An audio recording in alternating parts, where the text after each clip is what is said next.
The evening air hung heavy with smoke and silence as Malik Rowan stood amid the charred ruins of what once was his penthouse in the heart of Northbridge City. Ash clung stubbornly to the shoulders of his tailored gray suit, while firefighters wrestled with the final stubborn flames clawing at the skeletal remains of the high-rise. Strewn at his feet, barely catching the glow of the streetlights, were the torn remnants of what had been his U.S. passport, its pages stamped with years of journeys, now nothing more than burnt paper and memory. A distant voice, a news anchor broadcasting live, cut through the haze like a blade. It all began with a flight. One decision, one woman, one act that spiraled into this. Her words seemed aimed at Malik's very soul. But before we dive into what happened, we want to know, where are you watching from?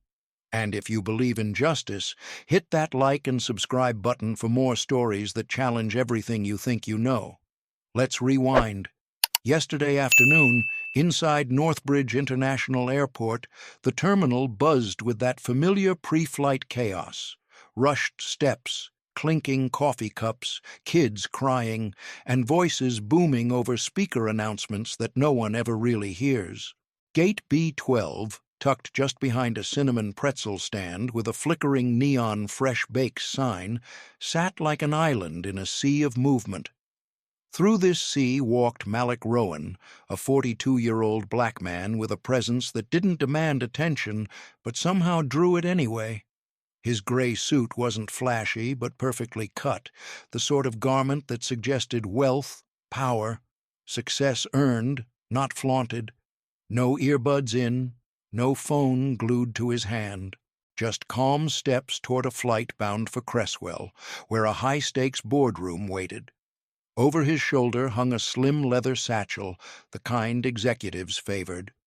His eyes scanned the crowd, but his mind was already 3 hours ahead, focused on quarterly numbers and merger terms. That's when he saw her.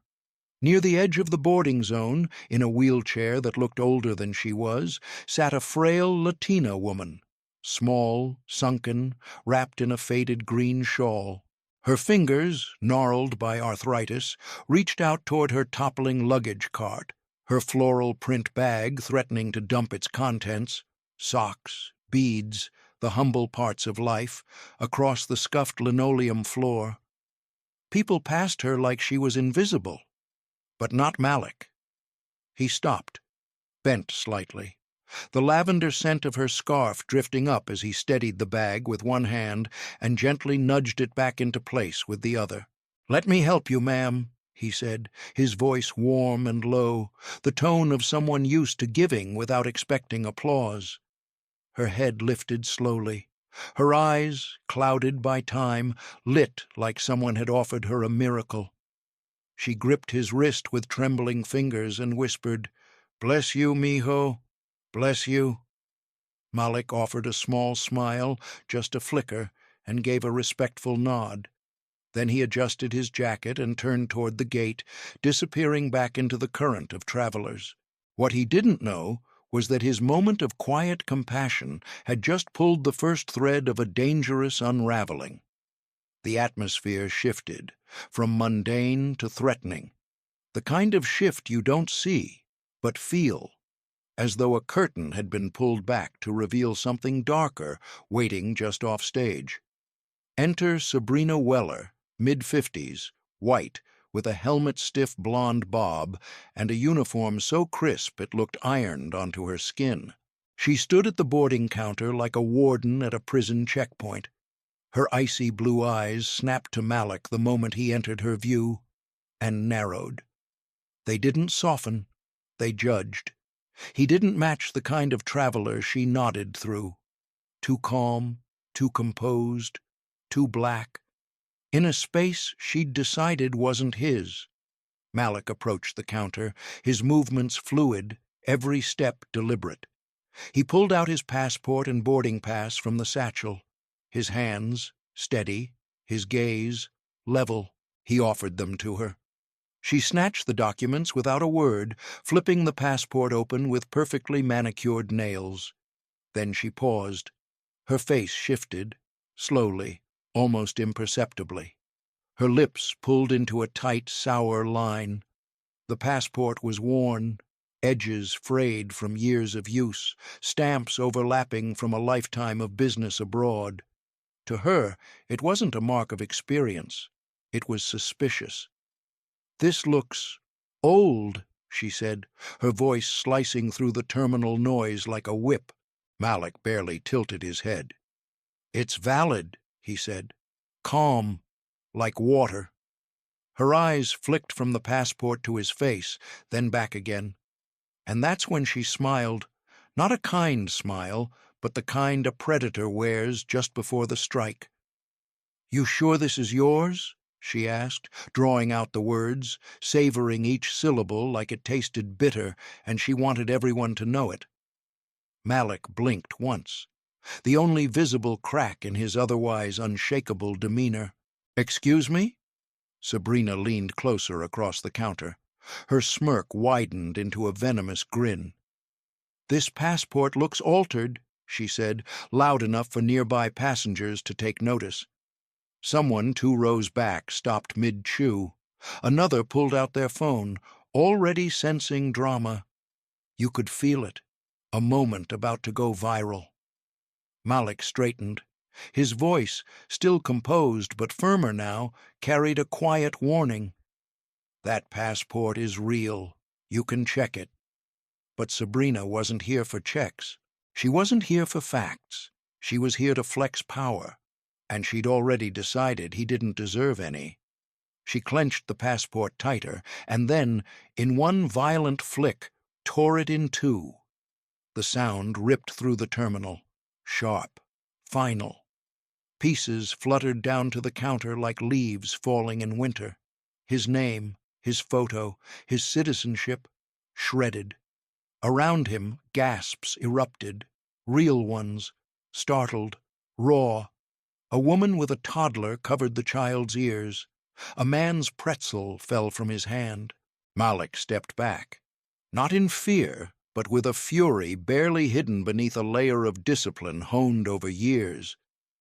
"What the hell are you doing?" he said, voice raised just enough. "That's a federal document."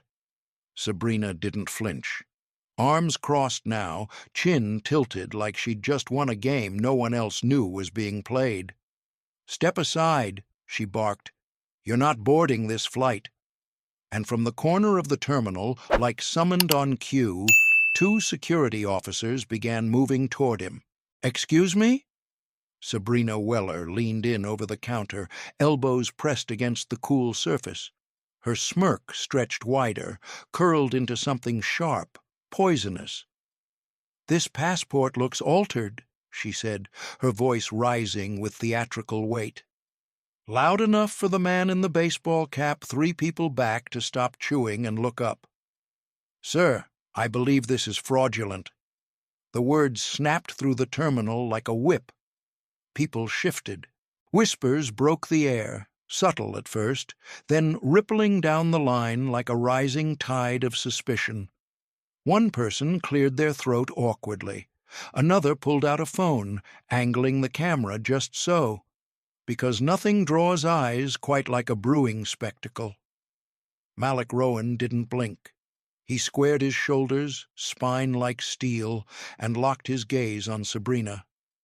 "That passport is valid," he said, calm still, but now with an edge.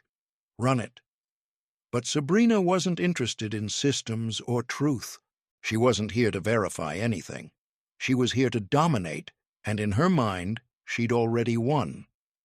With a clenched jaw, she gripped the navy blue booklet, once a symbol of freedom and identity, and in a sudden, jerking motion, tore it in half. The sound was gutting, a dry, papery rip that silenced the murmurs like a punch to the gut.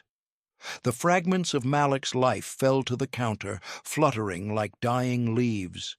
His photo, his name, the seal of his citizenship, gone. Gasps exploded from the bystanders, real ones, unfiltered, raw. A mother clutching her toddler jerked backward, shielding her child. The guy in the cap dropped his pretzel, jaw slack. Malik stepped back instinctively, not in fear, but in stunned disbelief. Fury flickered just beneath his expression, a fire banked behind years of discipline. "What the hell are you doing?" he said, voice rising now. "That's a federal document." Sabrina crossed her arms, smug as if she'd just fed the canary to the cat. Chin lifted, lips pursed. She didn't even look at the shredded passport again. "Step aside," she said.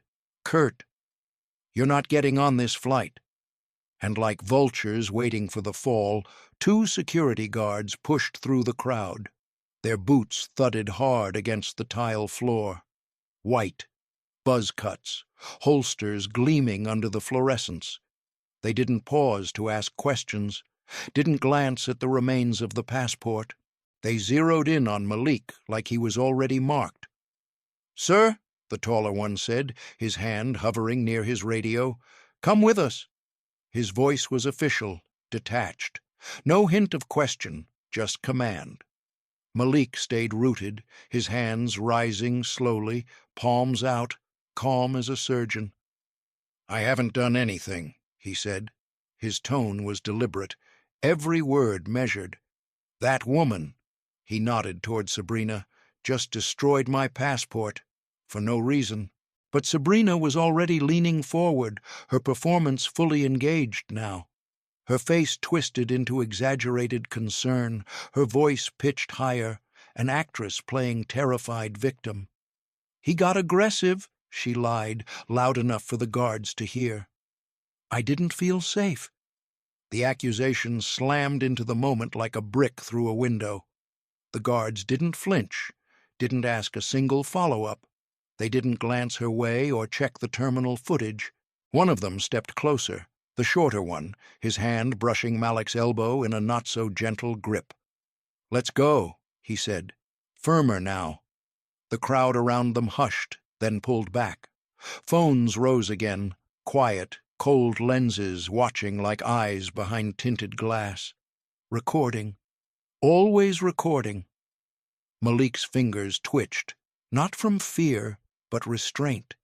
He could feel the weight of the trap around him, same as always. Stay silent, and they crush you. Fight back, and they bury you deeper. So he moved, slow, stiff, deliberate. Let them take him. For now. As they led him away, Sabrina gave a final nod, just a subtle little tilt of her chin, like she was stamping the moment with her signature. And that was it. Gate B12 faded behind him. But this was just the start. Malik sat on a cold metal bench in a holding room tucked behind Northbridge International Airport's main terminal. The air in there smelled like stale coffee, old sweat, and hopelessness. The walls were a faded gray, scratched up with the initials of other people who'd sat in this same spot, held without answers. A buzzing fluorescent light above flickered erratically, casting twitchy shadows across his now wrinkled suit. His satchel sat beside him on the floor, untouched, the only thing that hadn't been stripped from him. Yet. Across the room, a TSA officer leaned in a cheap plastic chair, clipboard resting on one thigh. He looked like he hadn't had a good day in years. White, mid-30s, scruffy beard, uniform slouching on his frame like he'd borrowed it. His badge read, "Colby." "So," Colby drawled, voice flatter than yesterday's soda, "you're saying this passport was real?" Malik leaned forward, resting his elbows on his knees. His voice didn't shake. "It was," he said. "No rush, no fear, just the hard edge of truth. That flight attendant, Sabrina Weller, she tore it up for no reason. You can check the system. My name is Malik Rowan. I'm booked for a first-class seat to Cresswell." Colby sighed, theatrically, scribbled something on the clipboard, probably doodling a cartoon skull or something equally useless. Yeah, we'll see." He didn't sound like he believed anything or cared. Malik's jaw clenched. Not because he feared the outcome, but because he recognized it. This place, this moment, this feeling, like the system was designed to wear you down by treating you like you're already guilty. Outside, the terminal moved on. Flights called, coffee poured, children laughed. Life didn't pause for injustice, but inside this room, something had just started. A storm that had no intention of passing quietly. Officer Colby muttered something under his breath. Words meant more for himself than anyone else, but the tone said it all. He'd made up his mind. He'd filed Malik under troublemaker and was already mentally moving on, ready to close the file and go back to pretending to care. Outside the sterile walls of that holding room, the airport surged on, blissfully unaware. Flights boarded, announcements rang, coffee brewed, but something was stirring beyond those fluorescent halls, something Malik Rowan couldn't see yet, couldn't hear yet, and then it happened. It started quietly, like a whisper before a scream. An 18-year-old kid in a faded blue hoodie, standing just behind Malik in line earlier, had filmed the entire encounter. Every second. Sabrina Weller's smug expression, the rip of the passport, the guards closing in like wolves around a stag. The kid's hands had been shaking, but the footage was crystal clear. Now, that 90-second clip was live on TikTok, captioned, "Racist flight attendant goes off at Northbridge." By the time Malik sat in that holding cell, the video had already hit 50,000 views, then 100,000. The hashtags started popping off like sparks in a dry forest. Justice for Malik, Northbridge racism, fire Sabrina. Weller passport assault comments flooded in. This is disgusting. He was calm the whole time. She needs to be fired like yesterday. He just helped that old lady and she came for him. The footage showed the truth, clear as a pane of glass. Malik, measured and respectful. Sabrina, venomous and smug. And the security guards, rushing in without question, without pause. Back in the holding room, Colby's radio suddenly hissed to life, cutting through the still air. A crackle, static. Then a voice, his supervisor, tight with urgency. "We've got a situation. Gate footage is out. Check the guy." For the first time since Malik walked in, Colby's expression shifted. The slouch vanished. He leaned forward, brows furrowing. He rose, slow, lumbering, and shuffled to a monitor in the corner of the room. He punched in a code. A grainy black-and-white video flickered to life. There was Malik, handing over his documents. Polite, calm, collected. There was Sabrina, sneering, then tearing the passport. No aggression, no threat, just a lie laid bare. Colby scratched the side of his neck, muttering under his breath. Well, damn. Malik didn't speak. He just watched, silent, letting the truth speak louder than he ever could. Minutes passed, each one thick with tension. Finally, Colby slapped his clipboard onto the desk with a grunt. "All right, Rowan," he said grudgingly. "Looks like you're clear." His words came out like they hurt his pride, like admitting he was wrong came with a price. "Sorry about, you know?" He waved a hand vaguely, as if Malik's shredded passport and racial humiliation were just a mix-up. Malik rose slowly, smoothing the creases in his suit. His jaw was tight. But his eyes? They burned. "I appreciate it," he said, his voice like frost. Cool, clipped, controlled. Colby handed over a temporary boarding pass, a scribbled mess that looked like a kid's homework, and pointed to the door. Malik picked up his satchel. His stride was steady, his chin high.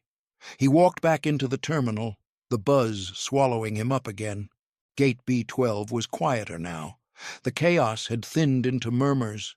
The old woman's wheelchair, Noelia Cruz's, was gone. But Sabrina Weller? Still there, still stiff behind the counter. Her blonde bob didn't move, but her face twitched now, tight, strained. Her lips pressed into a thin, sour line like she'd swallowed vinegar. She didn't look at Malik as he approached. Didn't dare. He handed her the temp pass. The scanner beeped. Green. He stepped onto the jetway. The metal under his shoes echoed softly, a lonely soundtrack to the moment.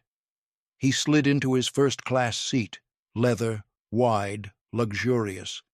Let out a long, quiet breath. For a moment, he let himself believe it was over, that he'd made it, that the video had done its work, that Sabrina would back off, that justice, some version of it, had managed to take root. A faint smile curved the corner of his mouth, a crack in the mask. A flight attendant, not Sabrina, offered him a glass of water. He accepted it, took a sip, and leaned back. The skyline of Cresswell flickered in his thoughts. Peace felt possible, but peace wasn't what was waiting. Back at the gate, 30,000 feet below, Sabrina Weller was seething. She sat hunched over her terminal, her fingers stabbing the keyboard like she was trying to kill it. The tick-tock? The hashtags? The humiliation? It was personal. Her pride, cut open, bleeding. She opened the airline's internal crew system and searched for Malik's name. Found it. Stared at it. Her mouth twisted into a sneer. With a few angry keystrokes, she pulled up his file and scrolled to the security section. A single checkbox blinked in the corner. No fly status. Restricted. Her finger hovered. Then, click. A notification blinked. Malik Rowan, no fly list. Added by Weller, S. She leaned back, exhaling slowly, arms crossed, a sick grin curling at the corners of her mouth. "Let's see him smile now," she whispered. She didn't need a reason, no evidence, just spite. Pure, unfiltered, personal. To her, this was a win, a private victory in a war no one else even knew existed. Up in the clouds, Malik sipped his water, unaware that his name had just been flagged across the national system. Unaware that the danger hadn't passed. The bullet he thought he'd dodged? Still spinning, still aimed. Now here's where it gets wild. You tell us, should Sabrina Weller finally face the fallout for that viral takedown? Or is she just getting started? Drop a 1 in the comments if you think Malik Rowan deserves justice already. Or a 2 if you think Sabrina's got more venom waiting to spill. Smash that like button if you're fed up with how the system keeps crushing people who never asked for a fight. And subscribe if you're ready to see just how deep this rabbit hole goes. Because Malik's battle? It's only heating up. The plane touched down at Cresswell Pacific Airport just as the sun slipped beneath the skyline, painting the runway in rich bands of gold and gray. Through the oval window, Malik watched it all, soaking in the quiet glow like it might calm the storm that had chased him here. The flight had been smooth, 3 hours of blessed stillness where his thoughts could catch up, and his body finally began to uncoil. He adjusted his gray suit, still wrinkled from airport security's rough handling, and slung his leather satchel over one shoulder. He stepped off the jetway, entering the terminal.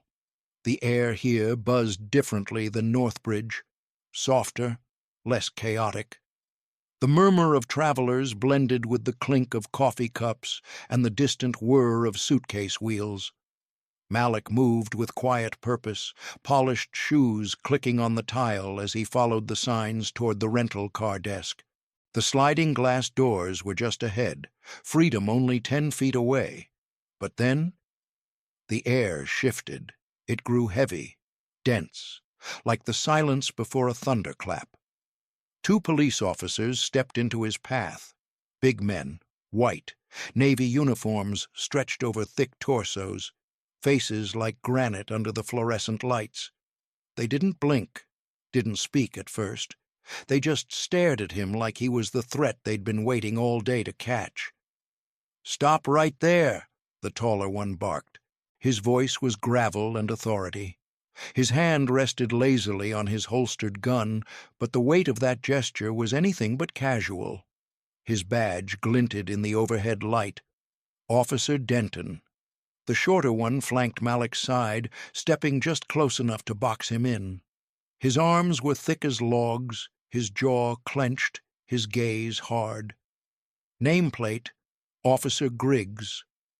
Travelers slowed nearby, heads turned. A quiet ripple of tension moved through the space.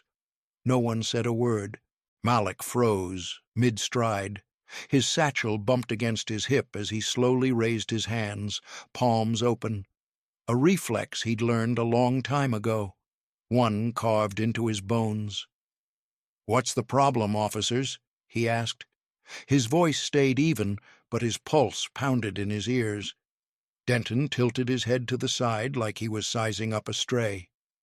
"You're Malik Rowan, right?" he said. Not a question, a declaration. Malik nodded once, slowly. "Yeah, just landed from Northbridge. What's this about?" Griggs snorted, a dry huff of amusement that didn't match the situation. He crossed his arms, thick biceps bulging. "We got a call," he said, dragging out the words like a taunt. "Passenger flagged on the no-fly list, labeled aggressive. Flight risk. Step over here." Malik's jaw tightened. A flicker of heat burned under his calm, but he didn't let it show. He kept everything contained, his posture, his breathing, even his glare. Years of practice keeping it all leashed. "That's a mistake," he said. The words clipped. Clean. "I was cleared by TSA. There was an incident with a flight attendant back in Northbridge, but it's been handled. You can check the system." Denton didn't budge, didn't blink. Instead, he leaned in slightly. His breath reeked of stale coffee and chewing gum, and his voice dropped low, sharp as a threat. "We don't need to check anything," he growled. "You're coming with us." Before Malik could respond, Griggs moved. His hand clamped down on Malik's elbow, tight, enough to bruise, enough to make it clear this wasn't a request. They turned him, hard. The crowd parted like fog. Some people stared. A few lifted phones, quietly recording. But no one said a word. Malik stumbled, caught himself, his satchel swinging as they pushed him forward. They passed a Starbucks. He caught the wide-eyed stare of a young barista frozen behind the counter, foam still hissing in the cup she was pouring. Then the corridor swallowed him whole. "This is wrong," he said, louder now. "You're making a mistake." He turned, struggling to meet Denton's eye. "I've got rights. Call your supervisor." Denton laughed, a short, ugly sound. "Rights?" he said, spitting the word like it tasted bad. "Get real." He shoved Malik forward again. "Stay in your lane, boy.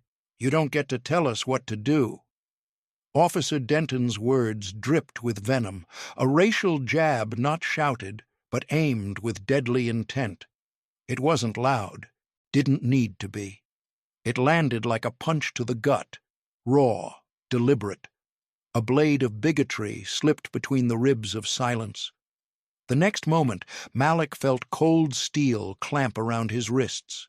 The handcuffs bit into his skin, unforgiving and tight, already raising red welts that would stay with him long after this ride was over. The back door of the squad car slammed shut behind him with a metallic thud that echoed in his bones. The interior reeked of sweat and old bleach. The leather seats cracked and sticky beneath him.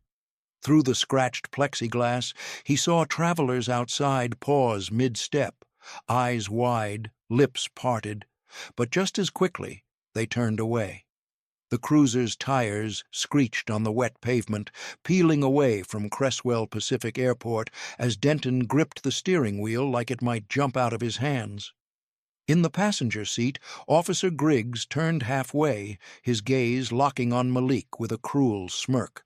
"Word is you made a mess back in Northbridge," Griggs said, voice coated in mockery.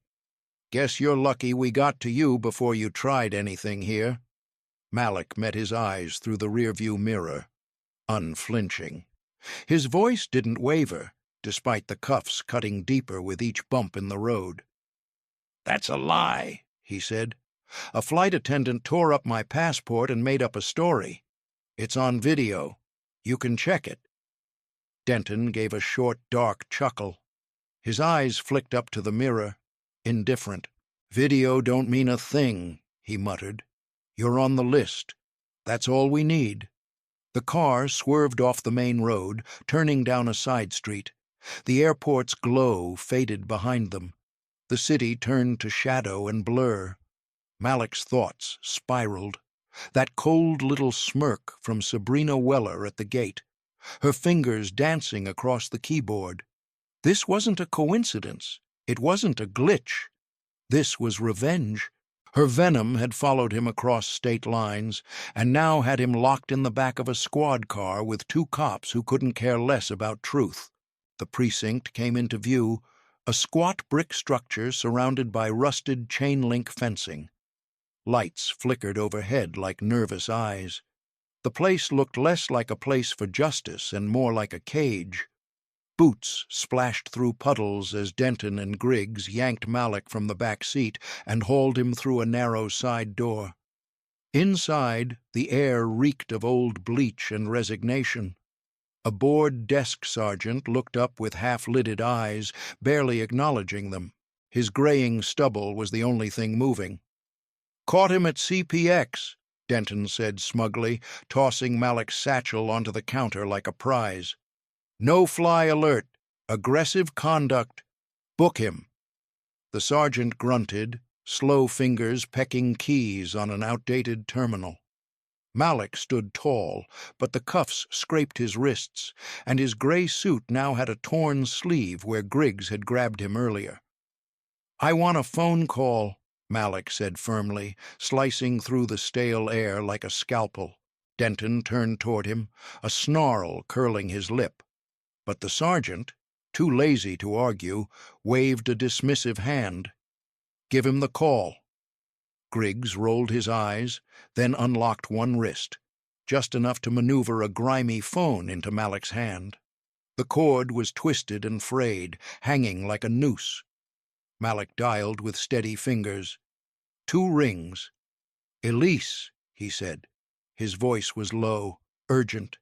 "It's Malik. Seattle police grabbed me. No-fly list, bogus charges. I need you." There wasn't even a pause. "Sit tight," came her voice, sharp, focused. "I'm on it." The line cut out.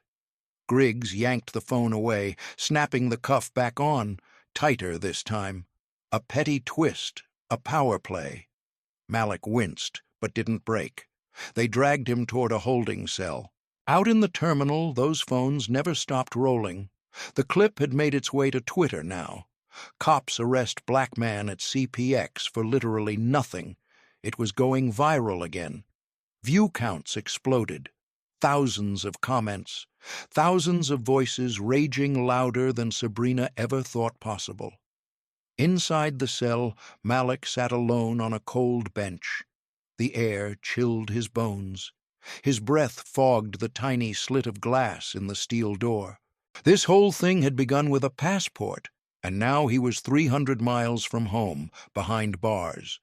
The system had moved fast, ruthless, and exact. But he wasn't finished, not even close. The holding cell was no bigger than a janitor's closet, 10 feet square, a metal bench bolted to the wall, one flickering light overhead buzzing like a trapped insect. Malik's suit was a map of creases and small tears. The cuffs still bit into his wrists, raw and red. The air was thick with mildew and tension. Down the hallway, muffled shouts bounced from other cells. Footsteps, keys, the distant hum of paperwork and indifference. His satchel had been tossed onto the floor just inside the door, still zipped, still untouched. Across from him sat a man behind a scratched metal desk, lean frame, white, mid-40s, buzz cut, sharp smile that didn't touch the eyes. Detective Granger. The nameplate glinted under the bulb. His smirk curled like smoke. "So," Granger said, leaning back in his chair, tapping a pen against a clipboard, "you like making a scene, huh?" Malik didn't answer. The detective's voice dripped with fake curiosity. Not a real question, just a game he'd already decided how to win.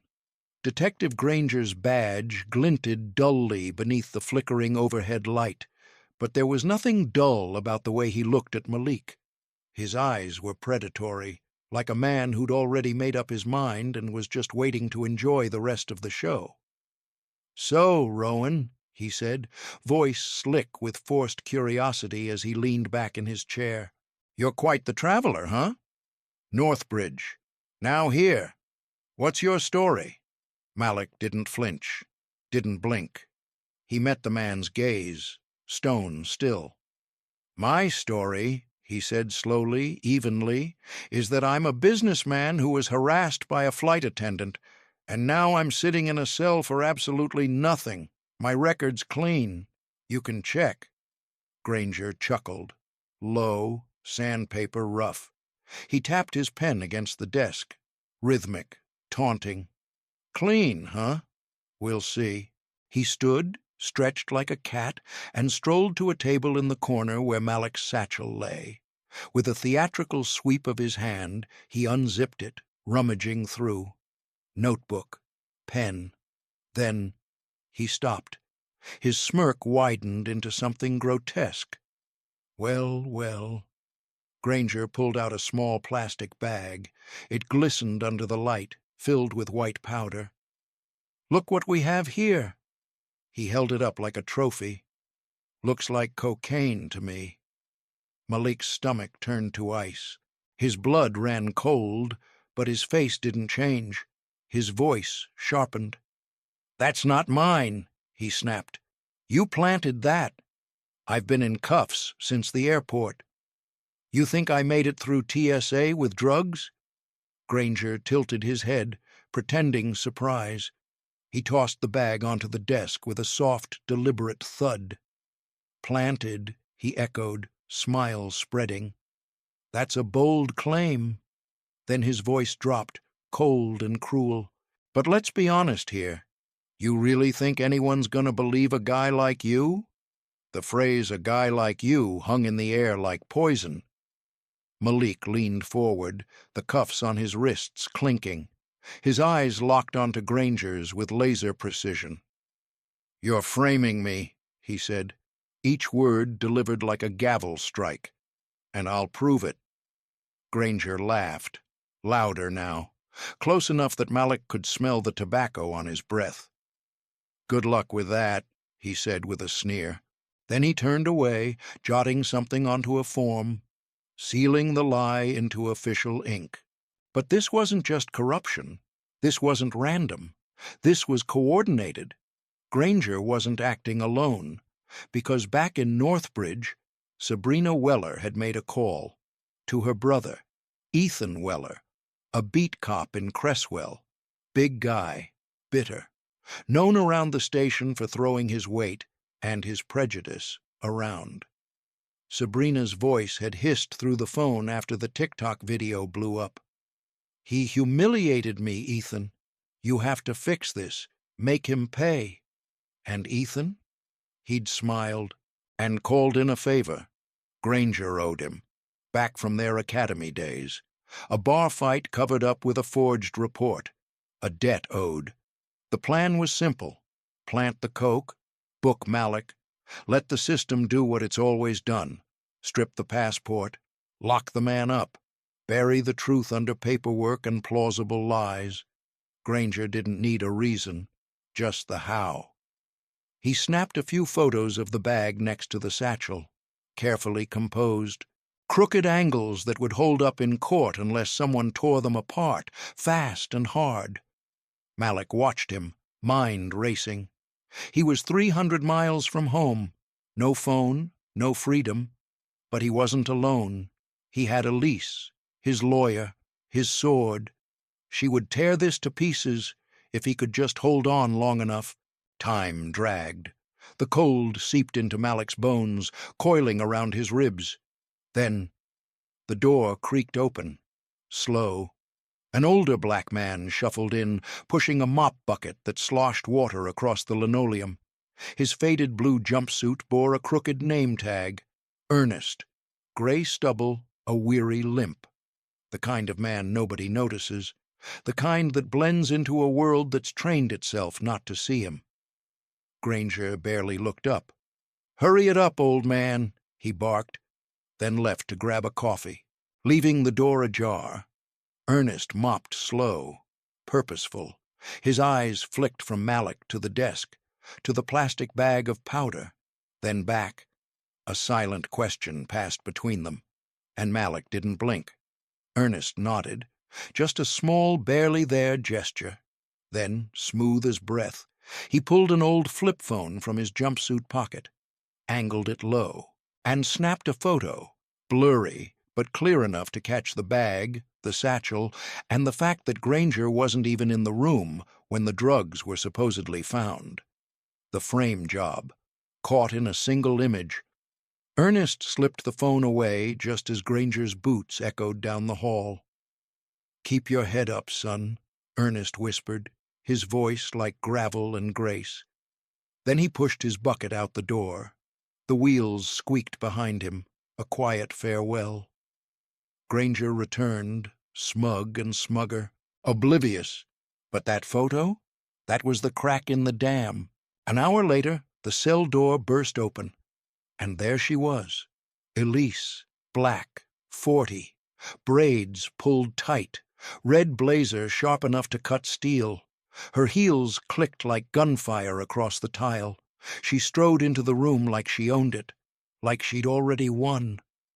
"Granger," she barked before he could speak. "You're finished." He froze, eyes narrowing. "What the hell are you talking about?" She stepped forward, tablet in hand, screen glowing. She pressed play, and there it was, Ernest's blurry shot. Granger out of the room, the bag sitting untouched on the desk. Time-stamped, location tagged. "Security tip line just received this," she said. Her voice didn't waver.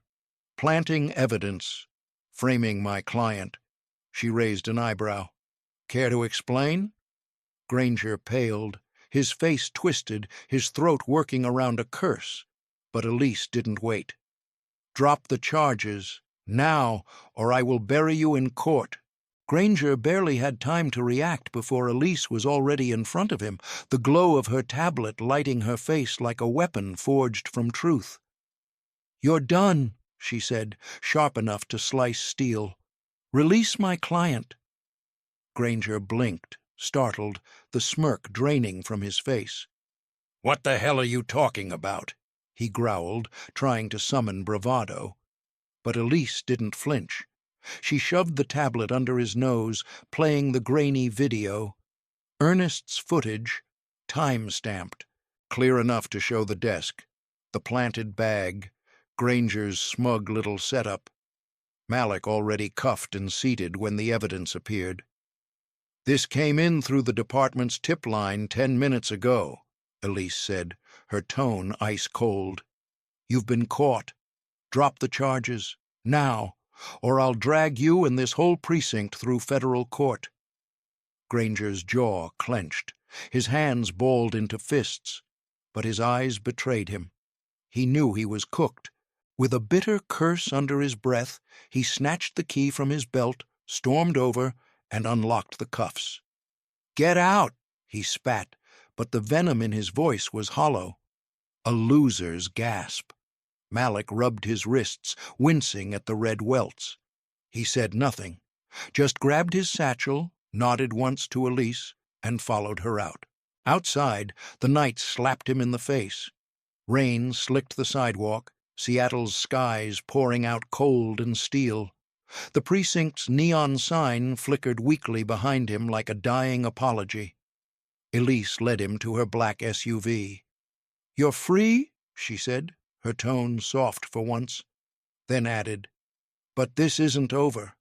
Whoever's behind this, they're not stopping." Malik nodded, jaw set, the engine humming under his seat as the city blurred past the windows. He'd won. At least it felt like a win. He'd beaten the frame job, walked out breathing, the lie exposed, captured, sent into the light. He let himself breathe a long, shaky sigh, the knot in his chest easing as Elise turned onto the highway.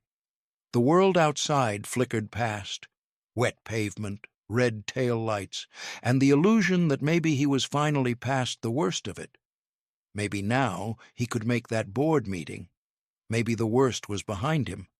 But then the car slowed at a red light, and a brick came flying through the driver's side window. Glass exploded in a spray. Elise screamed, swerving to the side. The brick thudded onto her seat with a sick crack, scattering shards across her lap. Etched into its side in jagged letters, "Go back where you came from." Malik stared at it, blood pounding in his ears. This wasn't over. Sabrina's web wasn't cut, it was tightening. This brick? Just the next thread. Sharper, uglier, more dangerous. By dawn, Malik was back in Valemont. A red-eye flight out of Cresswell had delivered him to Midridge Regional Airport, avoiding the spotlight at Northbridge altogether. His nerves still raw, his body running on fumes. He flagged a cab and gave the driver an address downtown. The city loomed under a cold, gray sky, the late March air cutting through his torn suit like a blade. They pulled up to a sleek, mirrored building, a skyscraper that housed his business. His cover. Malik's logistics firm wasn't just a successful operation. It was the shell of something bigger, something he'd built in silence, piece by piece, away from the headlines. He needed normalcy, a reset. So he climbed the 20 floors to his corner office, hoping for silence. But when he opened the door, silence wasn't what greeted him. Destruction was. His desk, a slab of rich walnut, looked like a battlefield. Papers shredded, drawers ripped out and strewn across the floor. On the polished surface, bright red spray paint dripped like blood. "Get out," and scrawled beneath it, a racial slur, bold, cursed, burning with hate. The stink of aerosol stung his nose. His chair, custom-made leather, had been slashed open, stuffing spilling like open wounds across the hardwood floor. Framed pictures of his late parents lay shattered. Glass glinted like tears in the dust. Malik froze. His satchel slid off his shoulder and hit the ground with a soft thud. The violation dug deep, an intrusion that went beyond property. This wasn't some petty vandal. This was war. He crossed the room, trembling, not from fear but fury, and flipped open his laptop, still powered down on a side table. He logged in, fingers tight on the keys. A few searches told him everything. Sabrina Weller had escalated. After her no-fly stunt failed, she'd gone digging. She'd found his name, traced it to this office, and posted it on a hate-filled corner of the internet. A forum called True Standard, a digital sewer with over 10,000 followers, keyboard cowards with nothing to lose and violence to spare. Her post screamed in all caps, "Malik Rowan, thug who attacked me in Northbridge, runs this place. Time to clean house." Attached was a grainy photo taken from that viral TikTok video, his face circled in red, and beneath it, dozens of replies. "Light it up. He doesn't belong in our city. Burn it down." The timestamp? Just hours after he'd boarded that flight to Cresswell. Sabrina hadn't stopped. She'd just gone deeper, more vicious. Malik stared at the screen, his jaw locked, rage boiling behind his eyes. She wasn't just trying to ruin his trip. She was trying to erase him. It was just past midnight when Malik Rowan slammed his laptop shut, the sound like a gunshot echoing through the wreckage of his office. The threats had piled up on screen, comments full of bile, each one more venomous than the last. And now, his name wasn't just trending, it was being hunted. He grabbed his phone, voice low but cutting. "Get up here. Now." Minutes later, the elevator dinged. A skinny white security guard stumbled in, flashlight trembling in his grip. "Holy crap, Mr. Rowan!" Liam gasped, eyes wide as he took in the chaos, the slashed furniture, the blood-red graffiti. I'm calling the cops." Malik gave a single nod.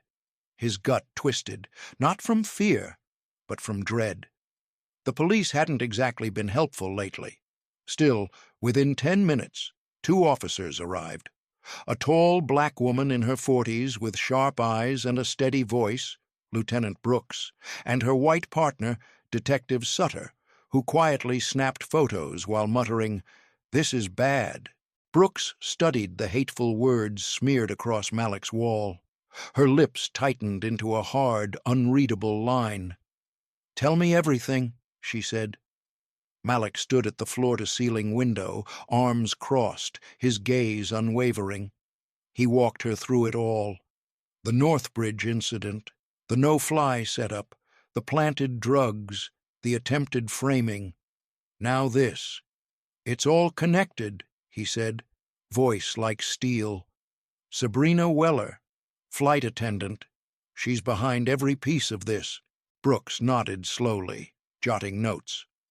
"We'll pull the forum post," she said, "and dust for prints."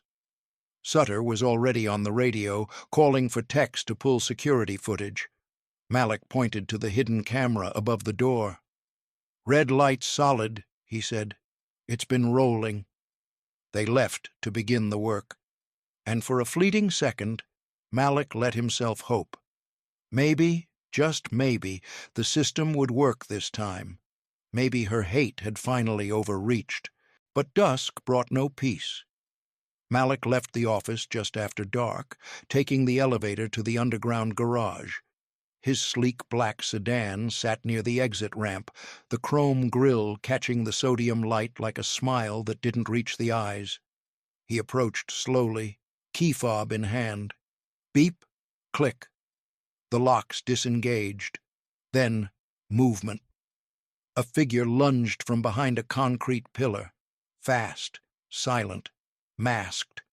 The man was broad and heavy, wrapped in a black hoodie. Ragged eye-holes cut into the fabric glared like slits. A glint of metal flashed, a knife, 6 inches of steel, gleaming in his gloved hand. "You don't belong here, scum," the attacker snarled. Malik dropped his satchel. Instinct took over. The blade slashed through the air, missing his ribs by inches. His heart thundered, adrenaline igniting every nerve, every memory from his old boxing days, snapping back into place like a reflex he never forgot. The man lunged again, sloppy, wild. Malik ducked, then surged upward with a brutal punch to the gut. The thug gasped, crumpling, but not falling. The knife clattered to the ground, spinning across the concrete. Malik grabbed the attacker's arm, twisted hard until joints cracked, then slammed him face down, pinning him with a knee between the shoulder blades. "Who sent you?" he growled. The masked man only groaned, curses muffled behind fabric. Then headlights flared. A security vehicle screeched to a stop. Liam leapt out, taser drawn, panting. "Freeze!" Malik stood, chest heaving, and backed off. The guard cuffed the attacker, dragging him toward the service elevator. "Got him, Mr. R," Liam said, winded. "Cops are on their way back." Malik wiped sweat from his brow. His suit, already torn from the office, was now smeared with grime. He looked down at the knife glinting at his feet, a weapon meant for him, now nothing but a trophy of survival. He'd made it through the night, disarmed the bastard, outlasted the ambush. Later, Malik drove through the glowing arteries of Valemont, the neon lights reflecting off wet streets. His fingers clenched the steering wheel, knuckles white. Behind him, the tower faded into the skyline. Ahead, home beckoned. For the first time in hours, he let himself relax. Just a little. Maybe they'd caught the worst of it. The post was flagged. His office was under watch. He could breathe now. Right? But as he pulled into the parking garage below his high-rise and stepped out, something stopped him cold. The air. A sharp, chemical tang. Gasoline. His eyes scanned the shadows. A figure slipped away behind the dumpsters, too fast to catch, too silent to stop. Then, a flash of orange, flickering beneath his car. Malik turned, but it was too late. The world exploded. A fireball swallowed the sedan in a roar of heat and violence. The blast knocked him backward, glass raining from the ceiling. His ears rang, his limbs screamed. He hit the pavement hard, breath stolen by the shock. The air filled with thick, choking smoke. His car, a twisted, flaming wreck, and taped to the dumpster, a note, written in jagged, angry letters. Next time you burn too. This wasn't just terror anymore. This was open war. Malik Rowan staggered through the dimly lit parking lot of his Valemont high-rise, lungs choking on the thick stench of gasoline and molten rubber. Behind him, his black sedan burned in a fury of orange and black, an inferno that screamed louder than the sirens echoing in the night. The flames clawed skyward, devouring steel and chrome like a beast with no master. His once crisp gray suit was now a scorched ruin, soaked with sweat and streaked in ash and grime. Ears ringing with the aftermath, Malik's steps crunched glass underfoot, shards from the blast scattered like glittering teeth. And there, fluttering in the updraft near the dumpster, was that same hateful message, "Next time you burn too." The note whipped in the wind, its corners charred but legible, like a threat carved into paper. He coughed, each breath clawing at his throat, and stumbled toward the lobby entrance. His shoes left tracks in ash and soot, the rage in his chest only deepening with every step. This wasn't just a message. It was war. Sabrina Weller had turned a grudge into an assault. Her goons weren't hiding anymore. They weren't warning. They were escalating. The doorman's eyes widened as Malik pushed through the cracked glass doors, smoke curling behind him like a shadow that refused to leave. Without a word, he hit the elevator button. The chime echoed too loud in the tense silence. Up he rode, 20 floors to the penthouse, each second carved with disbelief, exhaustion, and the aching question, how much more? The doors slid open to the calm of his sanctuary, a sprawling suite of dark mahogany, cream leather, and high ceilings. The skyline glittered outside the floor-to-ceiling windows, mocking him with its peace. He kicked off his ruined shoes, walked to the kitchen, and splashed cold water on his face. Droplets slid down his neck, but they didn't cool the storm inside. His phone buzzed on the counter, Elise's name flashing on the screen, but before he could answer, something stopped him cold. A sound, barely there, but wrong. A soft crackle, like static. Malik froze, breath held. Water dripped from his chin, hitting the marble countertop with quiet plinks. Then he smelled it. Chemical, sharp. Not smoke, but something trying to be hidden. His head snapped toward the living room. A thin coil of gray smoke curled lazily from beneath the couch. A serpent slithering toward the ceiling, growing thicker by the second. Panic slammed into him. He bolted for the fire extinguisher mounted beside the pantry, pulled the pin, aimed, squeezed. White foam hissed out, covering the base of the smoldering fabric. The smoke sputtered, started to fade. He thought he had it. For a breath, it seemed like he'd beaten it again. Then the windows exploded. Glass rained down in a violent cascade, a deafening crash slicing through the penthouse. A Molotov cocktail arced in from the darkness. It struck the floor, shattered, and erupted. Flames surged to life, consuming everything in seconds. Curtains caught fire, then bookshelves. A wall of heat hit Malik like a truck. He dropped the extinguisher, its clatter lost in the chaos, and sprinted toward the door. Smoke clawed at his lungs. Fire chased his heels. He slammed the alarm. A mechanical wail shrieked across the floor. Sprinklers sputtered, then activated, icy bursts crashing from the ceiling, but it was too late. The blaze had already swallowed the room. Neighbors flooded into the hallway, shouting, coughing, eyes wild in pajamas and slippers. Someone screamed. Another cried out for help. But Malik didn't stop. He bolted down the stairwell, 20 flights of concrete in smoke and panic. His suit soaked now, not just in water, but sweat and fear. His breath came in short, jagged gasps. By the time he reached the lobby, the fire trucks were already there. Red lights painted the night in urgent pulses. Hoses unspooled. Firefighters stormed past, shouting commands and dragging equipment. Malik collapsed against the brick wall, chest heaving, eyes locked on the top floors. His home, his safe space, was burning. Again. Another part of him taken. A firefighter knelt beside him, broad-shouldered, masked, cheeks streaked with soot. "You okay, sir?" the voice asked through the muffled gear. Malik could barely speak. His throat was raw, his head pounding, but he nodded. "Yeah," he rasped. His gaze didn't leave the flames. He didn't need to ask why. He already knew. A squad car pulled up as smoke drifted down over the sidewalk, and out stepped Lieutenant Brooks.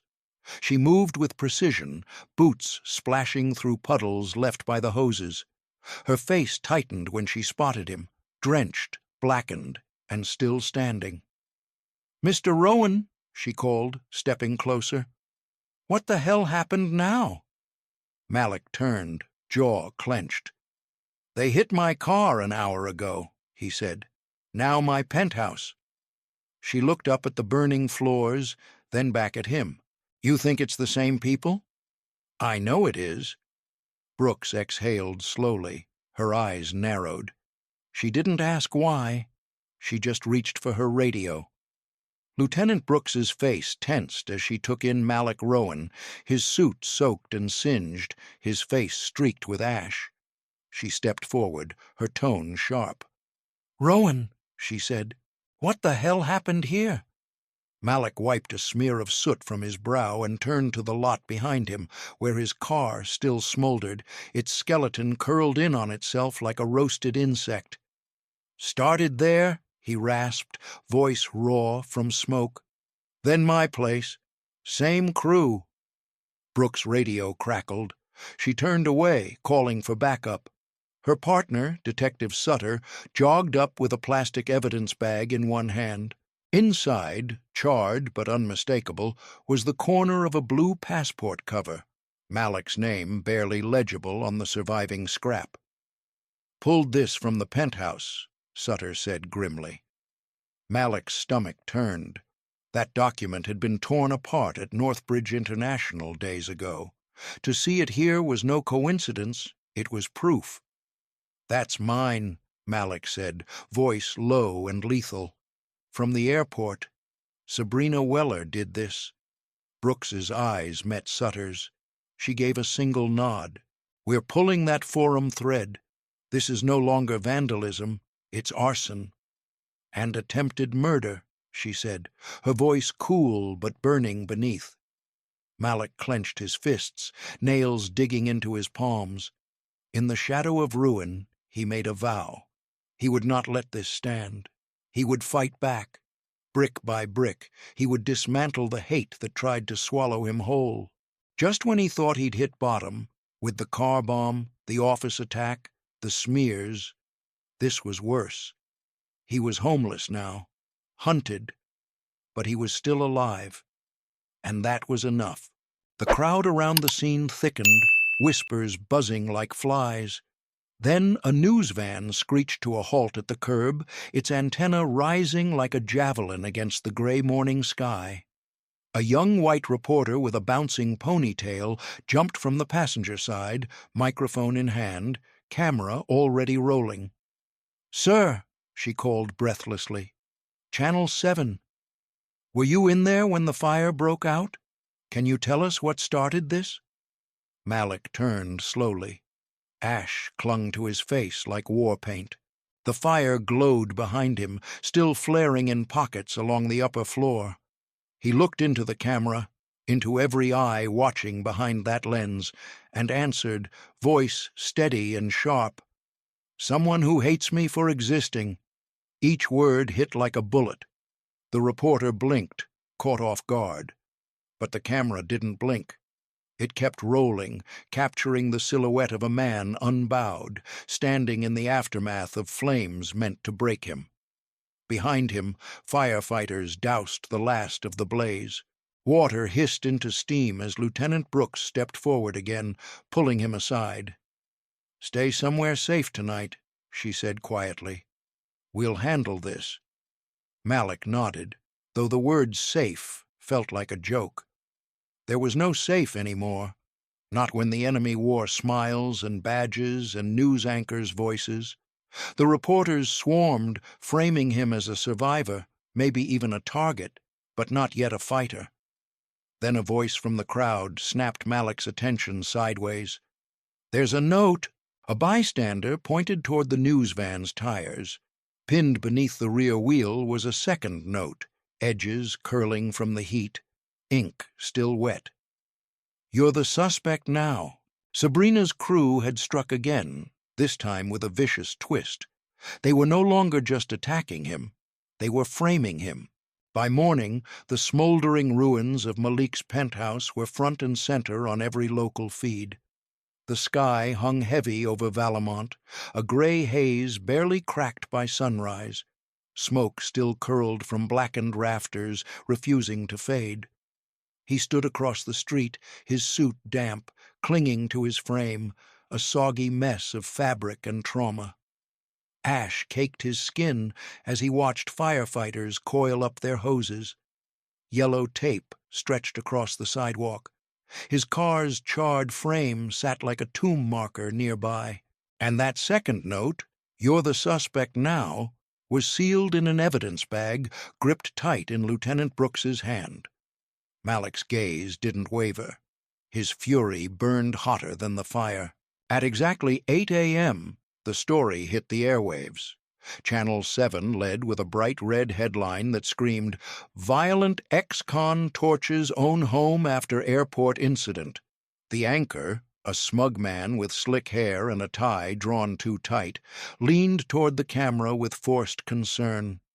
Malik Rowan, seen here fleeing his burning penthouse, allegedly sparked chaos at Northbridge International before this act of domestic arson. Sources suggest a prior conviction and a pattern of aggression. Every word?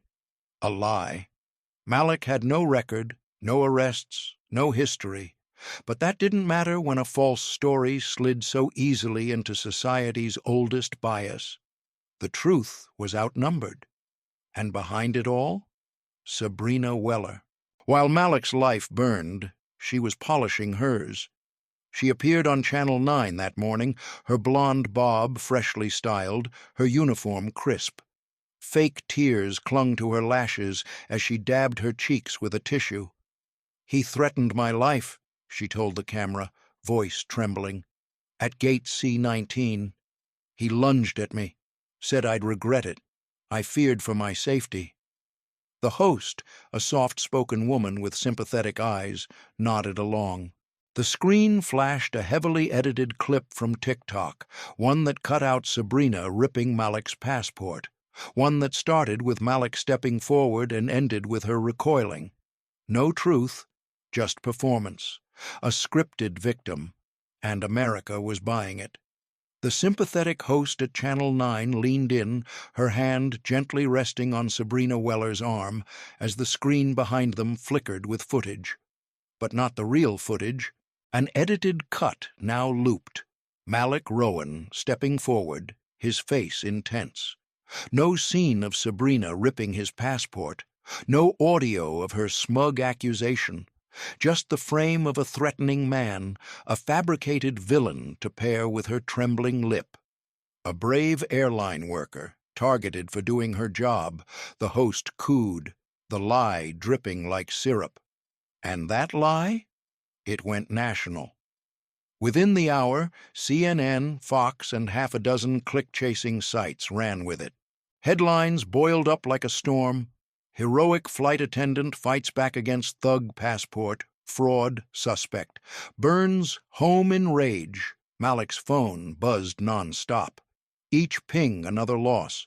Clients bailing, contracts terminated. His logistics firm, a front for years of quiet success, was evaporating like mist on hot pavement. By 9:30, his inbox was a graveyard. He sat on the lumpy mattress of a run-down motel near Eastbridge Station, the TV flickering against stained wallpaper. His fists clenched around the remote as Sabrina's tear-streaked face lit the screen again, her voice quivering just enough to sell the lie. He couldn't watch it. He couldn't sit still. By 10 a.m., he was on the move. Storming into Channel 7's downtown studio, rain hissing off his coat, Malik ignored Elise's earlier warning to lie low. That wasn't him. Never had been. The lobby receptionist's pink nails tapped a keyboard, her mouth opening in surprise as he passed without a word. He moved like a storm through the hallway, straight to the newsroom. There, the ponytailed reporter from the fire scene, Jenny, looked up from her desk. Her eyes went wide. "Mr. Rowan?" she stammered. "You can't just—" "I can," he cut in, voice low but thunderous. The room froze. A few producers paused mid-coffee, ears perking up. "You're lying about me," Malik continued, pulling a USB drive from his coat. "This is the uncut gate footage, downloaded straight from a passenger's Dropbox. Shows exactly what happened at Northbridge." He tossed the drive onto a desk like a grenade. "Play it, or I'll own this network by lunchtime." Jenny blinked. Her mouth opened and closed like a fish gasping for air. One of the producers, a balding man with a soft belly and sharp instincts, grabbed the drive. "Let's see it," he muttered. The screen lit up. The room went still. There it was, Sabrina Weller's smirk, her fingers tearing Malik's passport in half, her voice rising with false fear. No threat from Malik, no aggression, just calm, just racism, undeniable. Jenny's ponytail drooped as her face drained of color. She looked like she'd been punched in the gut. We didn't know," she whispered. Malik stepped closer, his voice like a blade drawn slow. "You didn't check. You just ran with her story because it fit what you wanted to see." The producer cursed and slapped on a headset. "Cut to live," he barked. Moments later, Malik stood under the hot studio lights, next to a sweaty anchor fumbling through an apology. "We've just received new footage," the anchor stammered. "It clearly shows Malik Rowan was falsely accused by airline staff member Sabrina Weller. We, Channel 7, apologize for the earlier error." The footage rolled again, uncut and raw. Phones lit up like firecrackers. Justice for Malik trended within minutes. The narrative flipped. Comment sections roared, "She lied. Fire her. Make it right." Malik walked out into the rain, shoulders straight, the weight on his chest lifting ever so slightly. He ducked into a diner across the street, ordered a black coffee, and let the warmth cut the cold from his bones. For the first time in days, the wind felt bearable. He'd flipped the script. He'd forced them to tell the truth. But Sabrina Weller? She wasn't done, not even close. By noon, she sat in a sleek, glass-walled law office overlooking Lake Windle, her mascara smudged with just the right touch of fragility. She signed a stack of papers with a trembling hand. Beside her stood Victor Price, media mogul, silver hair sharp as steel, and a tailored suit that gleamed like armor.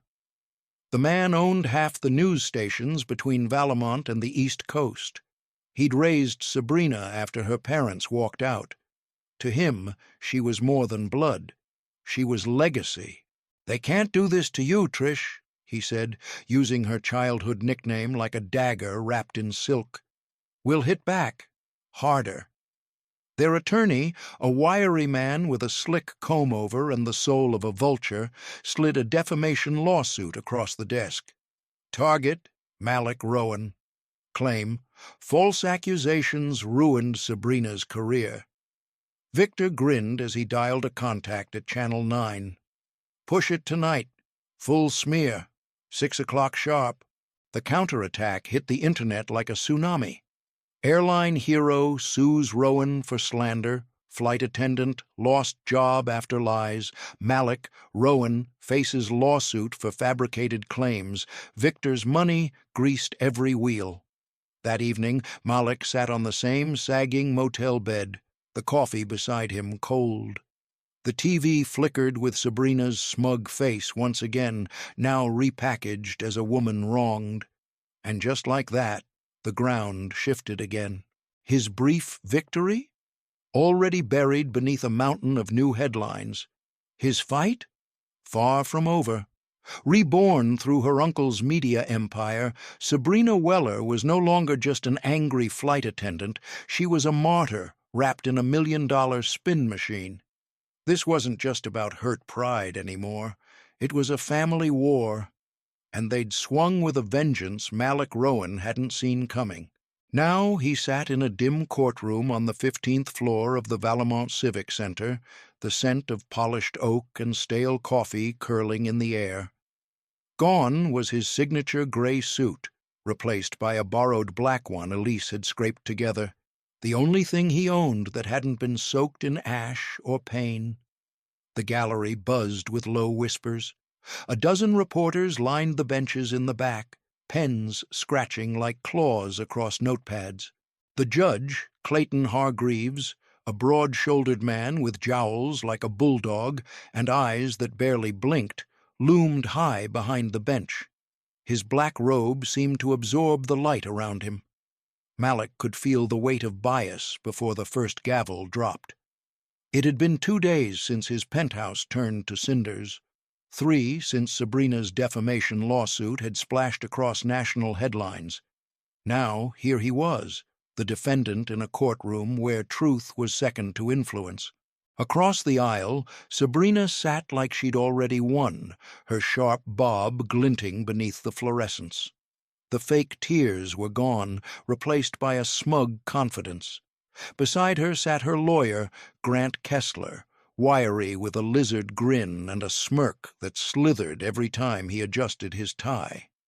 In the front row, Victor Price, silver hair slicked and suit pressed to perfection, didn't speak. He didn't have to. His mere presence screamed that this was more than law. It was domination. The lawsuit demanded $5 million in damages, citing Malik's false accusations at Northbridge International as the source of Sabrina's career collapse and emotional distress. It didn't matter that Malik had been the one harassed, detained, nearly killed. Victor had twisted the narrative so tight it strangled reality. Kessler stood first, pacing with performative poise. "Your Honor," he began, gesturing toward Sabrina like she was the Virgin Mary wrapped in United Airlines colors. My client is a hard-working professional, a woman targeted by a man who fabricated lies, accusing her of racism, assault, even criminal destruction, because she questioned a suspicious passport. He paused for effect. He is unstable. Look at the fire. Look at his history. He's a man who can't be trusted. Judge Hargreaves nodded slowly, tapping his pen against the bench. His gaze landed on Malik with a hint of disdain, skepticism baked into every glance. Elise rose next, her red blazer flaring like a war banner. Her voice cut through the courtroom, controlled, fierce. "This is a circus," she said. "Mr. Rowan was the victim, his life torn apart because he dared to help someone and refused to be silent about what followed. We have footage, gate surveillance, body cam recordings, online hate posts that trace back to Ms. Weller's uncle's media team. She held up a USB drive, but Hargreaves waved her off without even glancing.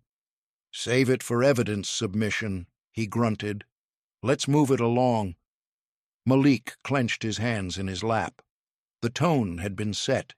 He could feel the scales tipped before the first piece of proof hit the docket.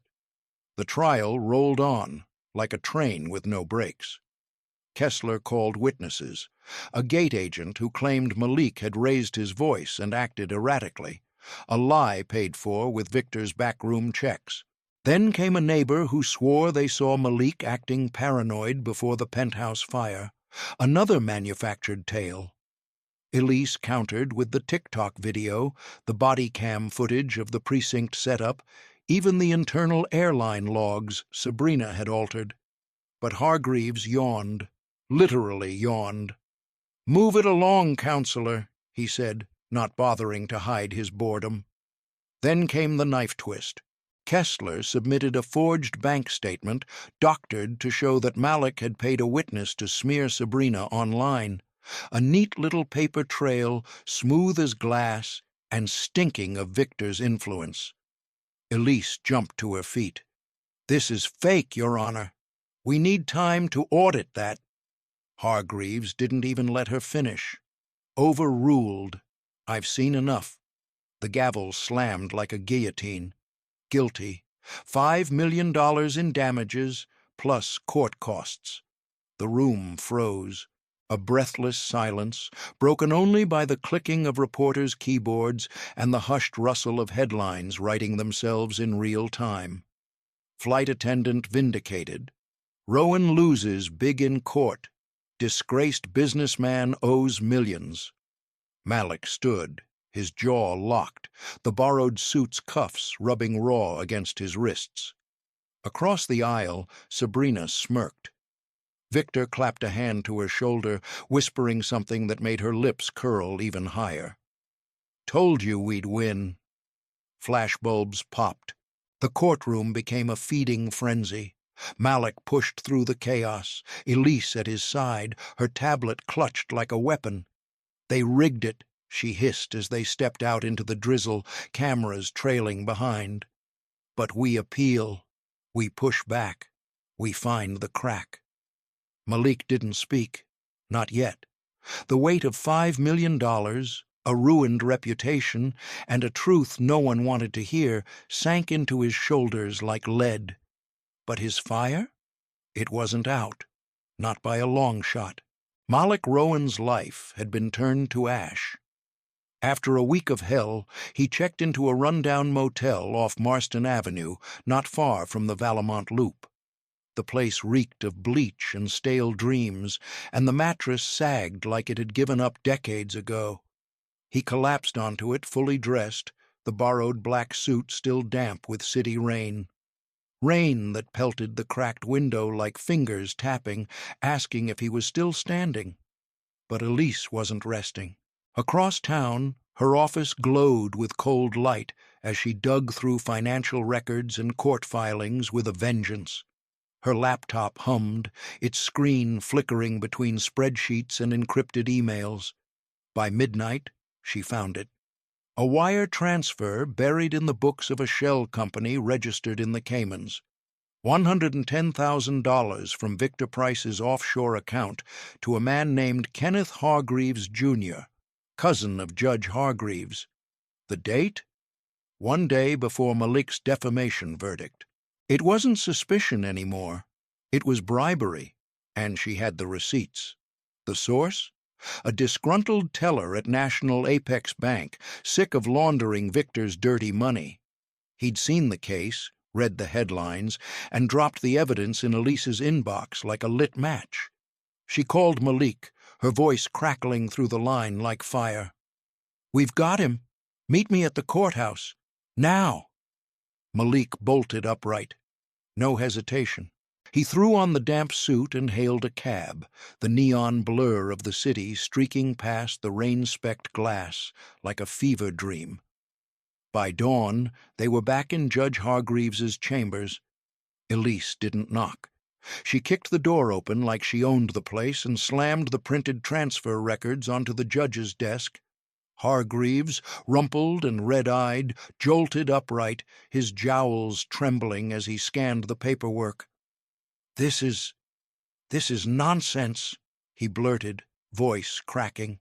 But Malik saw it, the sweat on the judge's upper lip, the way his fingers twitched at the corners of the document. He knew. "Dismiss the ruling," Elise said, voice like ice. "Or this goes to the feds by noon." Hargreaves sputtered. His robe looked suddenly too heavy for his shoulders. He mumbled something about misunderstandings as he signed the order. Ruling vacated. Case dismissed. The gavel came down, not in justice, but in surrender. Malik walked out into the morning light, no longer drowning. For the first time in days, the rain had stopped. Sunlight warmed his face like a promise. He inhaled deep. The air felt lighter. He'd survived again. But the victory was brief. As he stepped off the curb to hail another cab, his phone buzzed. Unknown number. One link. No text. He tapped it open. The voice was his, distorted slightly, but clear enough to fool the world. "I burned it all. Had to." Malik froze. It was fake, but seamless. The cadence, the breath, the emotion, engineered to cut straight to the bone. He didn't need to ask. It was Victor's doing. A digital forgery stitched together from old recordings, weaponized and sent into the world like a virus. By noon, the headlines flipped again. Malik Rowan confesses. Arson tape leaked fraudster's guilty words. Shock public hero flight attendant vindicated after all. His phone wouldn't stop. Pings from reporters, death threats, clients bailing on his logistics firm faster than rats off a burning ship. He watched the motel's cracked TV in stunned silence. A commentator in a boxy gray suit sneered through the screen. "He fooled us once, but this? This is who he really is." Malik's knuckles turned white around his phone. The fake confession looped on every station. It was like watching someone bury him alive. He paced the tiny room, threadbare carpet muffling his steps. His thoughts spun hot, rage, betrayal, desperation. But no fear. Fear had long since been burned out of him. Elise had warned him. Stay underground, stay unpredictable. So he checked out and slipped into another hole-in-the-wall motel in the South Valemont district, paid in cash, name fake. It didn't matter. The mob found him anyway. By dusk, the air changed.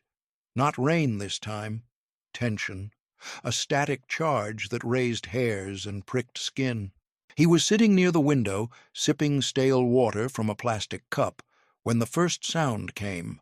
A low rumble. Then voices, shouting, dozens.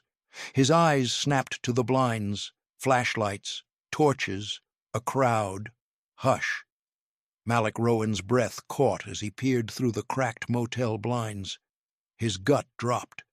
A mob, 30 deep at least, spilled across the street like a fever dream turned nightmare.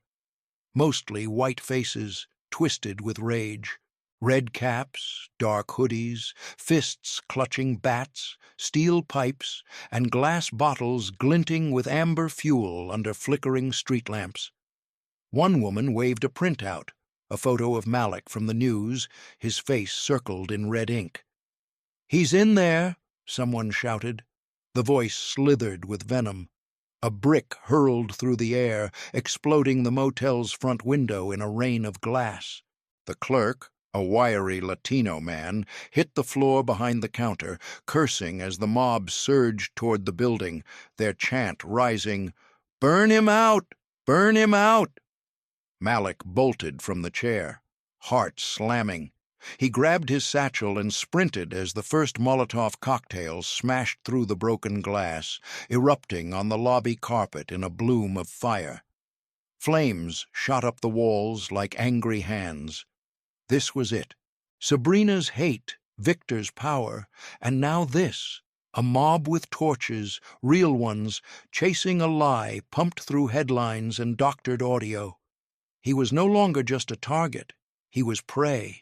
He darted through the hallway, smoke trailing him as boots thundered outside. "Get him!" a woman shrieked. Glass shattered. More bottles flew. The motel groaned under the heat, cheap walls buckling as fire spread through every crevice. Malik burst through the back, skidding onto a narrow stairwell that led to a rusted fire escape. He climbed fast, his suit jacket snagging on jagged edges, breath tearing from his lungs. The night air slapped cold against sweat-slicked skin as he dropped to the alley, landing hard on wet concrete. His ankle twisted. He grunted, but it held. Behind him, shadows danced in the firelight. The mob swarmed the front, pipe swinging, howling with bloodlust. They weren't hunting justice. They wanted a body. He crouched behind a dumpster, its stench nauseating, heart pounding. He peeked out, counted faces. Then he saw him, a bald man barking orders, a swastika tattoo slashed across his neck. "Check the back." Malik's lungs froze. Fight or run, no in-between. He saw the man light another bottle, the flame curling above his hand like a dare. Run. He exploded from the alley, sprinting past trash cans and broken pallets, the blaze roaring behind him. Puddles splashed underfoot. He turned a corner just as sirens wailed, a banshee cry cutting through the smoke. Two police cruisers screeched in, tires skidding. Doors flew open. "Drop your weapons!" officers shouted. The mob scattered. Some ran, some swung blindly. Batons cracked bone, and cuffs snapped like gunshots. Malik ducked behind a van, watching. Through the steam and chaos, he saw Detective Powell, the same officer from the arson, slam the tattooed man to the pavement, her knee in his back. "You're done," she hissed. Ortiz cuffed another, a teen shaking with fear, the broken bottle falling from his grip. A fire truck rolled in. Water roared from hoses. The front of the motel steamed, blackened wood collapsing under pressure. The mob's momentum crumbled under the law's weight. Malik exhaled, a slow, ragged breath. Alive again. For now. He limped toward Powell, shoulder searing, ankle throbbing. He opened his mouth to speak when more tires screamed against asphalt. His stomach turned. Victor's influence had arrived. Within an hour, the bald man and 3 others walked free, smirking. A slick lawyer in a gray suit waved documents and slipped bribes in whispers. A technicality. Malik saw them across the street, eyes locked on him, bats still in hand. This time, they weren't chanting. They were watching, waiting, and they weren't alone. A new figure emerged beside them, lean, wiry, gun tucked in his waistband, glinting beneath a street lamp like a snake in tall grass. They didn't charge, not yet. They followed. Malik turned and walked, slow and stiff, through the dim alleys of South Valemont. Every step screamed pain, his ankle, his ribs. The bullet wound on his shoulder from Seattle now torn open again. His satchel bounced against his hip, carrying nothing but documents, burner phones, and a second shirt. He turned a corner. Crack. A shot rang out. The sound split the night like lightning. The bullet grazed his shoulder, ripping through fabric and skin in a burst of fire and blood. He stumbled to one knee, groaning, his hand clutching the wound. Heat bloomed across his chest. He crawled behind a stack of crates, heart thudding. Above the clang of metal and the echo of pain, he heard laughter. "Run all you want, Rowan. We'll find you." The voice bounced off bricks like a curse. Malik gritted his teeth, pain blinding, but he didn't stop. Couldn't stop. Malik Rowan slumped in the back of the cab, blood seeping from his shoulder in thick dark threads, soaking the collar of his borrowed black suit. The city lights smeared past the fogged window, a blur of red and gold. Every bump in the road sent a new pulse of pain down his arm, but his jaw was clenched, eyes sharp.